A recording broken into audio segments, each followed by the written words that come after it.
Honorable Chairperson, sir, my respected colleagues, I stand here today on behalf of my party, the All India Trinamool Congress, to speak on the finance bill. Madam, I have to say I'm deeply pained at the very onset. I must point something out. When we talk on the governor, speak on the President's address, the Honorable Prime Minister leaves the chamber. Today, when we are speaking on the finance bill, the Honorable Finance Minister leaves the chamber. We members of the opposition are deeply pained by this. We hope that the government will take notice of our pain and be present in the House each time that we speak on relevant issues. Theodore Roosevelt, the 26th President of the United States, had said, in any moment of decision, the best thing you can do is the right thing.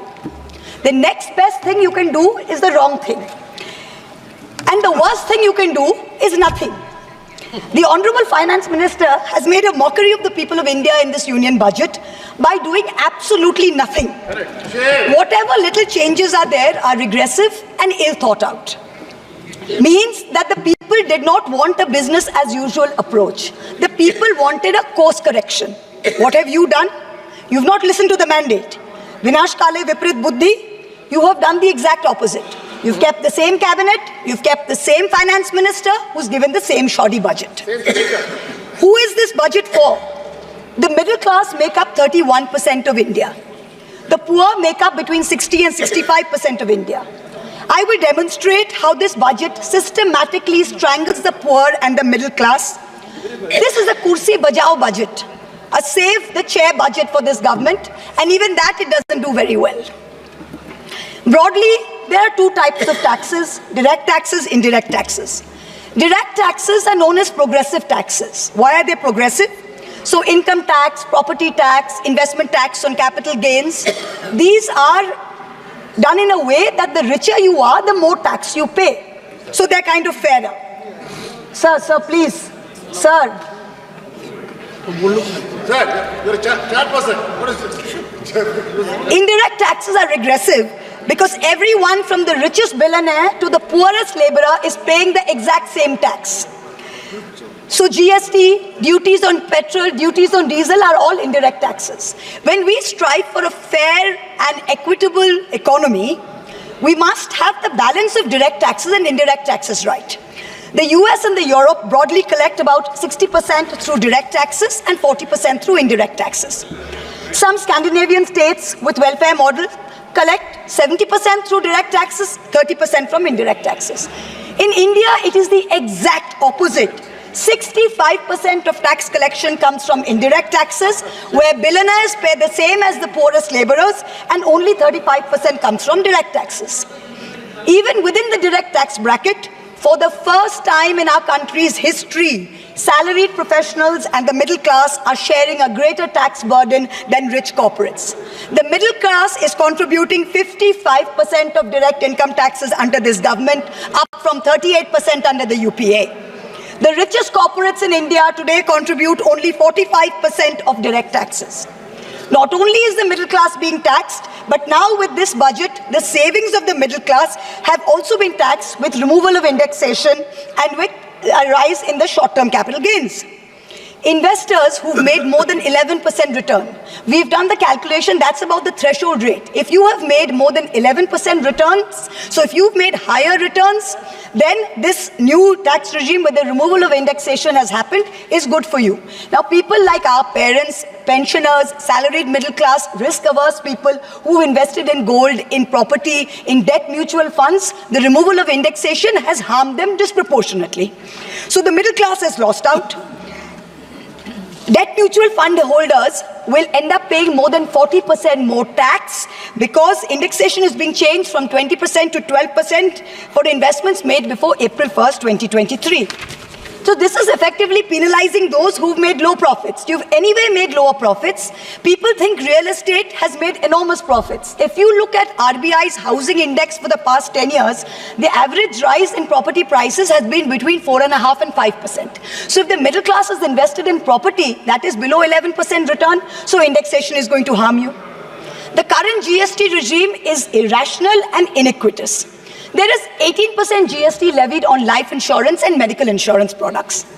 The Honorable MOS Finance yesterday, on Monday, told this House that the government has collected 8,263 crores as GST on health insurance for the fiscal year 23-24 alone. This is blood money. Our Honorable Chief Minister Mamata Banerjee wrote a letter to the Finance Minister, to the centre, pointing out that this is a completely anti-people tax. What is life insurance? What is health insurance? It is people guaranteeing and spending money and protecting against life's uncertainties, against accident, against injury, against ill health, against death. What are you doing? You are imposing GST, same rate that a billionaire pays, the poorest middle class person has to pay. So people are deterred from taking out new policies. People are deterred from continuing existing insurance. This should be removed at the earliest. Now let me now move on to what affects more than 70% of Indian citizens, social sector allocations. The general trend over the past decade, in every budget in the last 10 years, of which our Honorable Finance Minister has presented 7, has been in nominal terms, you have allocated more money to the social sector.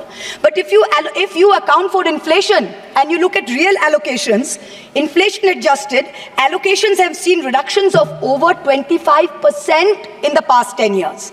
I'm going to look at real allocations, that is adjusted for inflation, for some major schemes in the past 10 years. Sarva Shiksha Abhijan, minus 18%. Rashtriya Madhyamik Shiksha Abhiyan, minus 9%. ICDS, which affects every child, it's a school scheme, minus 34%. Mission Anganwadi, minus 5%.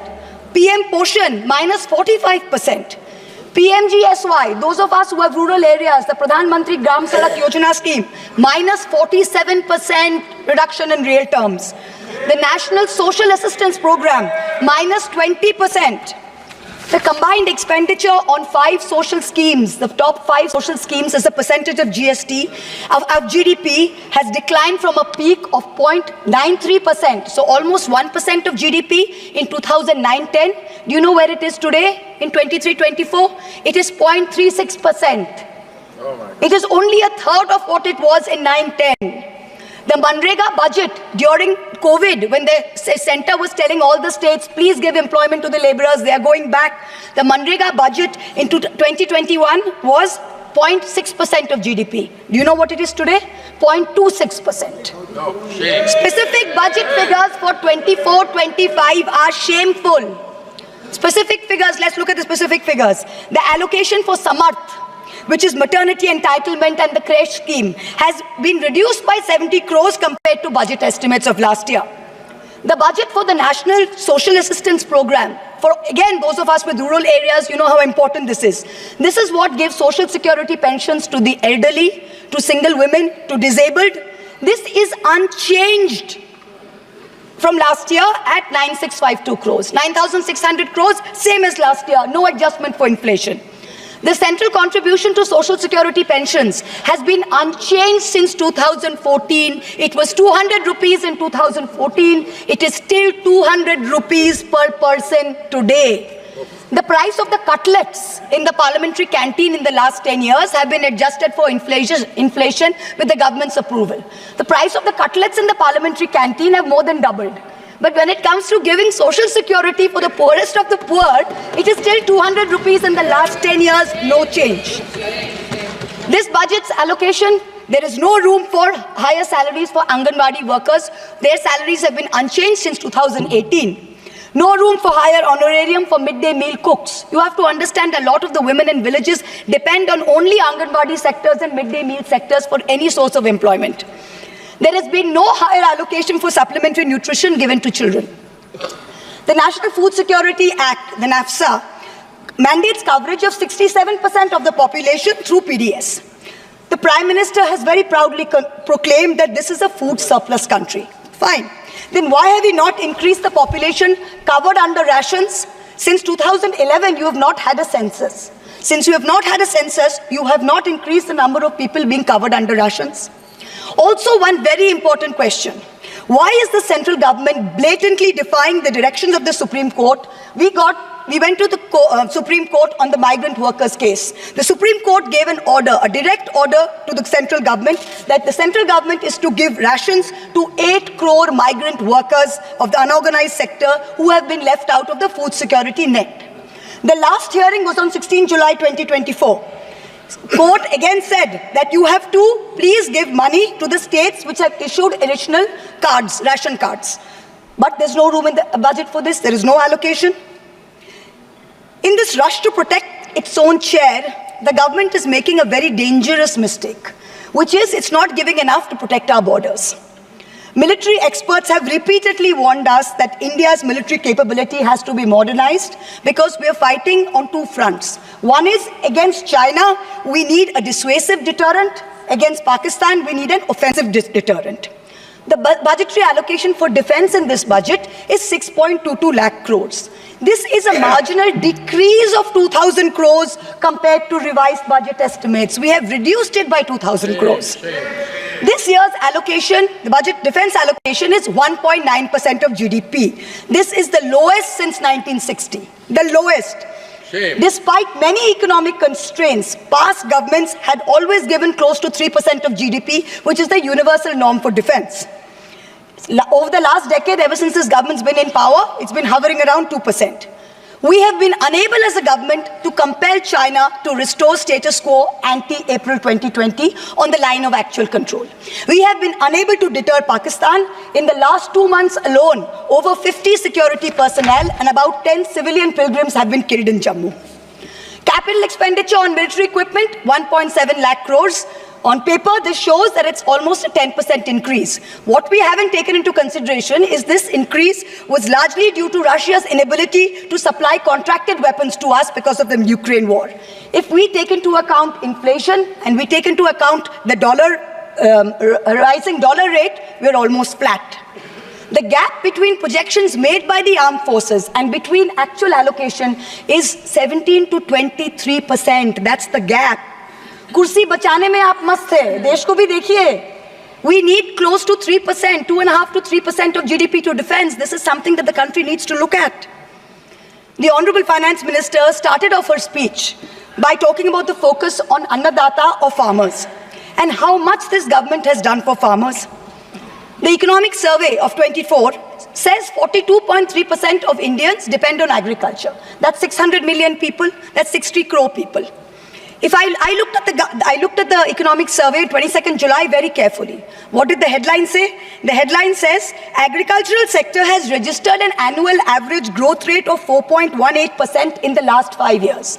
But then I needed to read and read and read, and in the fine print was written that last year was only 1.4%. So 4.18 over last 5 years is anyway, when you compare it to inflation, is nothing. But when you compare last year's growth of only 1.4%, what is it saying for 60 crore of our people who depend on farming?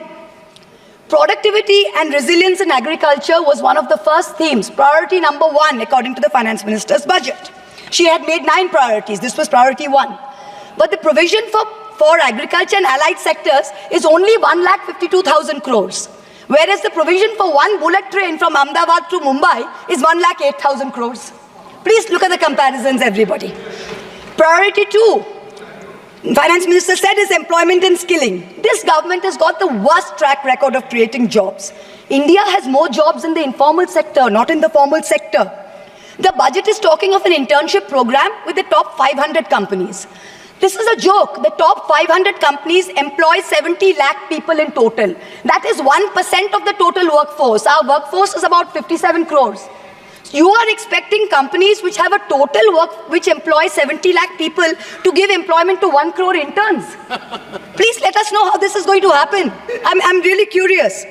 The real problem is somewhere else. The real problem is that 10.3 crore youth have basically become so dejected, they have given up looking for jobs. The Finance Minister, she mentions skilling loans, she mentions education loans. Skilling loans are for 25,000 people, education loans are for 1 lakh people. The country has 140 crore people. Now, what are we doing?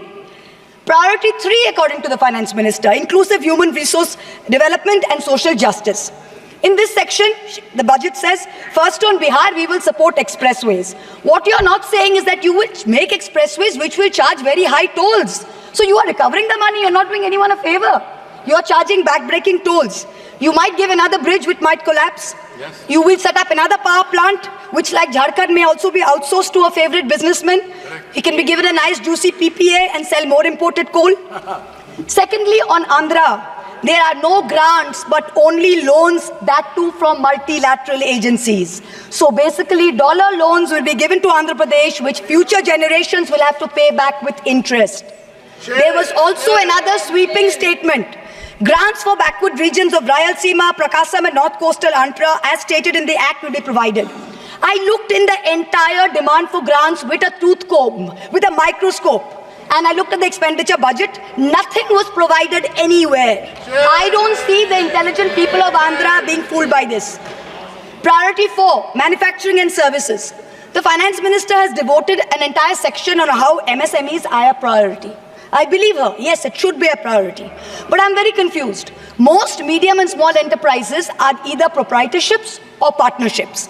Madam, can you please explain why these proprietorships and partnerships are taxed at higher rates than companies? This makes no sense. Is the A-team the only businesses who are sending truckloads and tempo loads? MSMEs are not sending, is that the problem?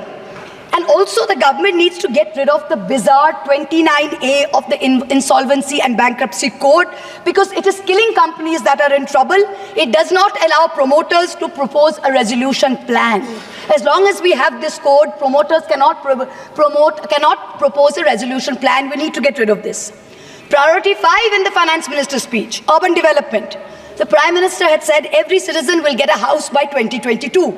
We are now in 2024 and we are still making allocation for 3 crore more houses. Yes. Can you please tell us how many more houses we need and when it's going to be done? Let's get this over with. 2047. Priority 6, energy security. The less I speak about this, the better it is.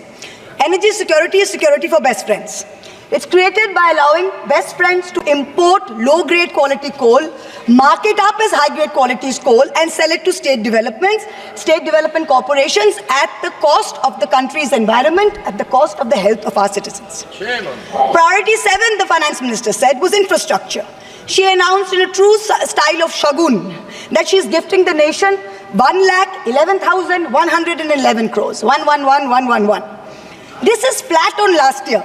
Sadly, most of this will go towards crony capitalists. You'll make roads that have potholes, you'll have airports that leak, you will have bridges that fall out, and the taxpayer will pay for this. The budget speaks of private sector participation. But remember one thing, they bid out 6 airports to one company for a fee to be paid by the government. Then they created a policy that allows the regulator to keep increasing the user development fee. So actually, it's the flying public of India that are paying for this. Priority 8. Innovation, research and development. Grand words, these are just grand words. The finance minister seems to have forgotten that most entrepreneurs register their product and software IPs in foreign countries like the US, since IP registration system for patents is a complete failure in our country.